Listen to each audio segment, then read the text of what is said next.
Okay, Lord the Flies today. Man's inhumanity to man, or savagery, really. Okay, Golding's vision that savagery is something that can control all people.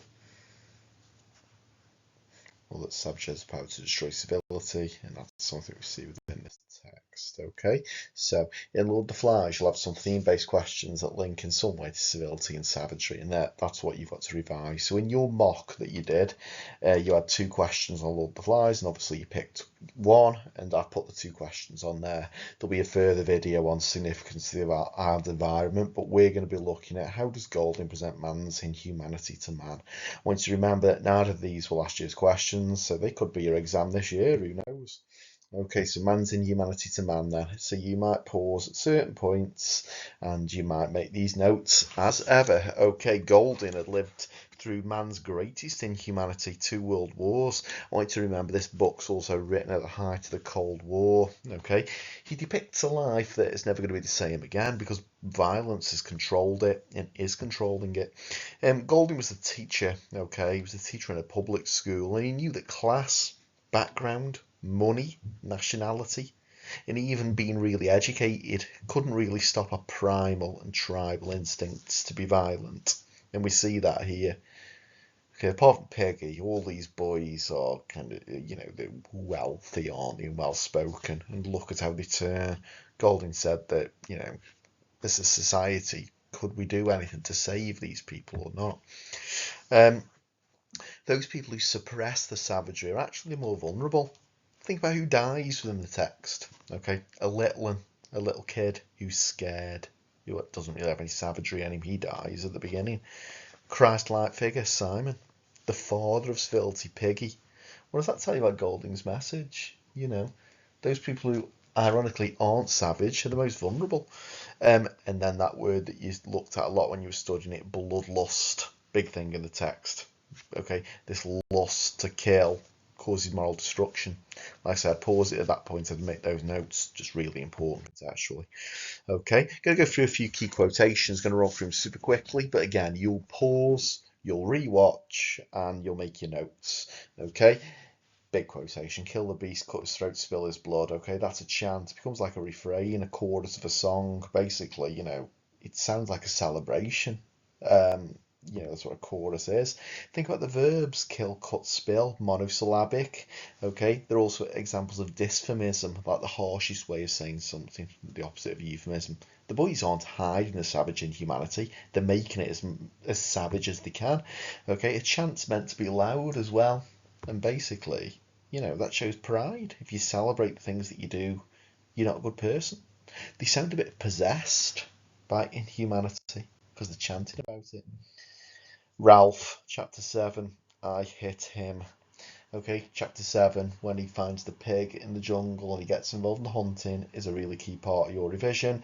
Those monosyllabic words, okay, represents even how Ralph falls to the dark side, okay. He repeats I hit him a lot in chapter 7 when he tries to kill this pig, and that's the same as the chant, isn't it? When we repeat something, it's because we're proud of it.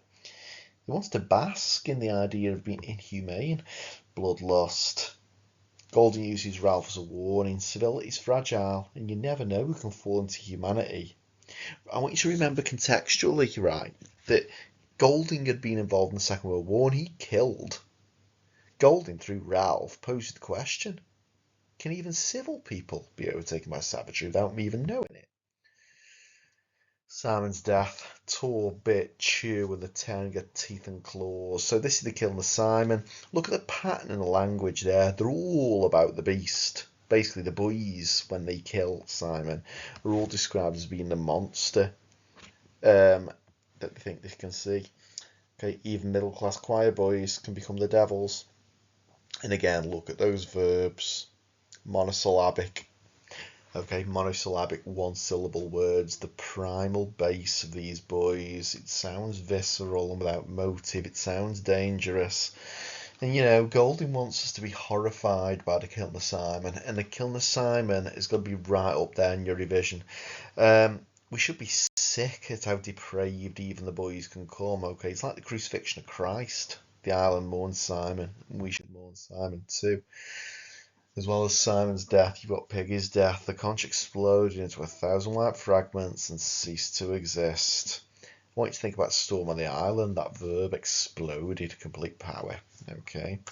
It takes the ungodly power of savagery to kind of break that conch, to break civility. But when it does break the conch, you can then be put back together again. The fact that it's white fragments is important. You know, it's pure goodness that explodes. And I want you to think about Piggy as the ultimate tragic symbol. Okay, you'd definitely be right in that term down, tragic symbol. He's even cradling the conch when he's dying. He's a hero. However, Golding warns us that sometimes even heroes like Piggy can't save the day. Even he can't save the conch.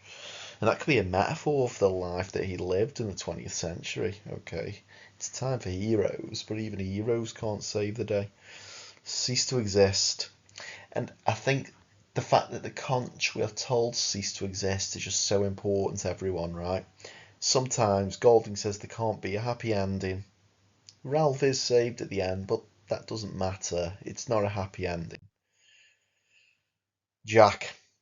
Chapter 1 and 2, early motif in both those chapters. Look it up. He stabs the knife into the tree. Okay, the belief that he tries to hide his irrational violence by stabbing something inanimate. Listen, some readers might see Jack as kind of controlling his violence here by stabbing a tree rather than a person, but it is quite sinister, and we do see that he's quite sadistic early on. Okay. I love these quotations. Jack planned his new face, the mask compelled them, and he wants to be known as Chief. Face paint in this text, a metaphor for the inhumane hiding their humanity. Okay. Face paint acts as a freeing thing for Jack in this text. Think about that verb compelled, the mask compelled them. It's like almost magic. Okay, but magic not in a positive connotation. It's like a curse and it's destructive. Okay, there's a sense that his inhumanity hypnotizes these boys and becomes like a devil to them. Okay, and by the end of the text, he wants to be known as Chief. Chief suggests that there's nothing identifiable about Jack when he becomes leader. Could be anything. He hasn't even got a name. He's just Chief. And I want you to think about that word chief. It echoes the kind of 20th century dictators. Okay, we know that Hitler was known as the Führer, for example. Okay, and him being known as chief echoes the 20th century dictators that Golding saw as the ultimate evil vision. We want me to eat, damn you, quiet, halt, sharpen a stick at both ends, bollocks to the rules. All of them said by Jack. Jack's voice in his language becomes tribal, dictatorial, sinister, either through his monosyllabic language, his imperative sentences, his sibilant sounds like sharpen, stick, ends, and his expletive language, bollocks to the rules. Jack becomes a symbol of what Golding had seen in life. Okay, there's a danger that power becomes so great and bloodlust becomes so enticing that people lose any morality. Okay, think about him here. He's got no morals, has he? We want meat speaks for him. Big parts of the text where we talk about savagery. Okay, these parts of the text you've got to revise. The killing of Simon, mob mentality, chaotic madness of murder, the way it's placed against the storm, symbolic of the eruption of inhumanity. Killing the Piggy, the way the conch dies with Piggy. This is more than just a death. It means humanity can never win. Ralph becoming involved in the hunt, chapter 7, absolute key one. Even the saintly Ralph becomes overtaken and overcome by inhumanity. Jack. Anything about Jack, if you're asked about savagery, inhumanity, hunting, killing, violence, these parts are just essential. Okay, that was your question. And we're going to look at the kind of plan for this question. Okay, so when we think about a question at Lord of the Flies, 45 minutes, that's what we should be thinking. Thesis, 3 points. Okay, you might pause this video now. You might think, right, now we've gone through those quotations. What would my overall argument be and what would my points be? Okay, and this is what I've got. I've written a thesis here. Remember, in my thesis, I'm always thinking broadly. Golding forces his readers to understand that savage inhumanity, words of the question, is something that can control all people, and those who are not savage are actually the most vulnerable. So that's my thesis, and now we're going to quickly run through what my points would be. Again, you might pause the video at this point, and you might decide what you think they're going to be. Okay. Point 1. Jack, a symbol of bloodlust and savagery, is presented as being the first to fall despite his choir boy role. Look at me, a positive phrase there, and a symbol of, okay, after your subject or your first noun, that's something we're going to look at, okay? So that's my first point.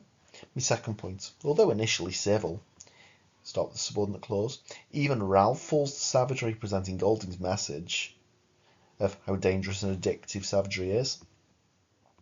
Then point 3, Simon and Piggy, symbols of ultimate civility, note me a positive phrase again, are fatally vulnerable to the inhumanity around them, showing Golding's harsh lesson about how savagery is controlling. So basically, my points, Jack's really inhumane, even Ralph shows an element of inhumanity. The two characters who aren't humane are the most vulnerable. Again, you might pause it, you might put 2 quotations in each. Okay, so at this point then, I have quoted my plan. So in my first point about Jack being the most savage, I've picked things like the head of the creature, black cloak circling, the way that he stabs the knife motif. Okay, in my second one, Ralph falling to savagery. He was initially the golden boy, he was initially the fair-haired boy, he was initially had eyes that proclaim no devil, and he turns to I hit him, celebrating violence. Simon and Piggy, symbols of ultimate civility. Torbit Chew, tearing her teeth and claws, that moves so the conch explodes with 1,000 white fragments and cease to exist. Okay, so they're all quotations we've looked at. So that's where I would look at. Okay, so I've started writing up my first point for you, okay, so you can see my thesis there. And what we're going to quickly go through now in the last 2-3 minutes is just what does a good paragraph need to have. Okay, so here's my first paragraph then, we start off. Initially, the reader is presented with Jack, who, despite being a choir boy, exhibits the characteristics of inhumanity on this island. Quotation, second sentence, the first description of Jack is as the head of the creature by the omniscient or all-seeing narrator. The word creature is a synonym of beast, so this is an all-knowing voice, seems to cleverly imply to the reader that the beast of the island is the boys all along. Okay, there's my first layer, and I've talked about single words. By being described in personified metaphor as the head of the beast, it seems that Jack is the leader of inhumanity. As in the body, the brain directs everything else. There's my second one, and again I've talked about method. This is developed when we're told of Jack's black cloak circling. So there's the start of my first paragraph. So I'm happy with my layers here. I've talked about single words, I've talked about method, I've talked about connotations, and I'm just thinking to myself now, make sure I use Golding's name and I start to think about authorial motive as we go through. So I continue here. Golding chooses the word colour black to instruct his reader to believe that there's a darkness that surrounds this boy. The almost gothic image of the cloak also makes Jack seem monstrous, and circling brings to mind connotation of entrapment. Indeed, a predator also circles a prey. Perhaps Golding is again wishing to tease the reader into wondering whether there is something predatory in Jack. This seems to be further proven by slamming the knife motif later in the chapter.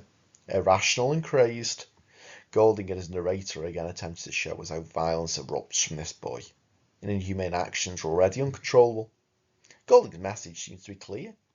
Even the holy choir boy, symbolic of intelligent society, cannot control his inhumanity. So what chance do others have? So there's my paragraph in its entirety, and look at the kind of things I'm doing. Okay, I've got to talk about method, I've got to unpick words, talk about connotations, and I've got to say why the writer, and that's the same in any of your literature texts. Okay, so that is inhumanity to man in your revision. What you might do is you might replay and do your quotation cards based on the quotations. You might give yourself 15 minutes and have a go at paragraph 2 out with a plan. Okay, but as we know, it's really important that we're revising now. So what we've just gone through there, anything to do with savagery and that essay plan would fit. Okay, I think it's going to be a really important one for you. Okay, thank you.